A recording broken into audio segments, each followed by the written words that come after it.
Fallout is a great allegory for PTSD. As someone who has been diagnosed with complex post-traumatic stress disorder since childhood, I can't help but notice that the whole idea of a post-war world is a post-traumatic stress. I think of Hiroshima. I remember when I took myself on a trip to the Trinity Site for my birthday some years ago during college. I happened to be in the same group as some foreign exchange students from Japan.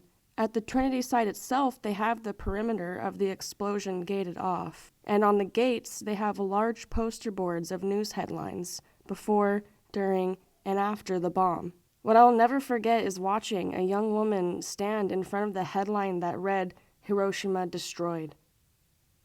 She stood for a long time, and I could tell it must have been overwhelming for her. I thought, this is a pain I could never understand. This is a pain no one should ever have to feel again. With the idea that history repeats itself and karma is cyclical, I feel, while it may not be on the scale we imagine or fear, should we expect something to happen for the pain of that to match? Was it 9/11? There could be a case made for that, but no. I'm not saying nations don't share war crimes to own up to.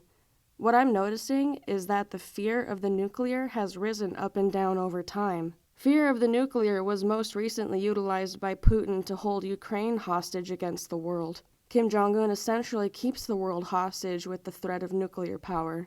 That's why the United States' alliance with Israel and their potential utilization of the IDF in case something happens will remain the top priority to maintain. As long as the threat of nuclear war exists, there will never be a real political motive for peace in the Middle East, or peace on Earth. This is why Trump was trying to improve relations with both North Korea and the Middle East. It's why Biden got rid of the plan to pursue peace in the Middle East once he was in office. Even though it was working, believe it or not. For how long and to what extent is now a question that may not ever be answered. So during this time of World War in 2024, what's the next domino to fall? In the wastes of Fallout, everything is either a remnant of the past to be preserved or an idea for the future to be reinterpreted. This is exactly how PTSD manifests in individuals. It can be an extreme such as hoarding or a complete rejection of any reminder. Fallout as an allegory for PTSD tells me that in the new series, when the sole survivor appears, it'll be with the Minutemen. They're the only good ending to the game that exists no matter what, whether or not the sole survivor is their leader. The only resolve to the most extreme alienating abuse is unconditional love. Unconditional love comes in many forms. In this case, it's in the form of settlements, making towns, rescuing strangers, and giving them a new start, purifying the water. That's the real continuation to Fallout 3.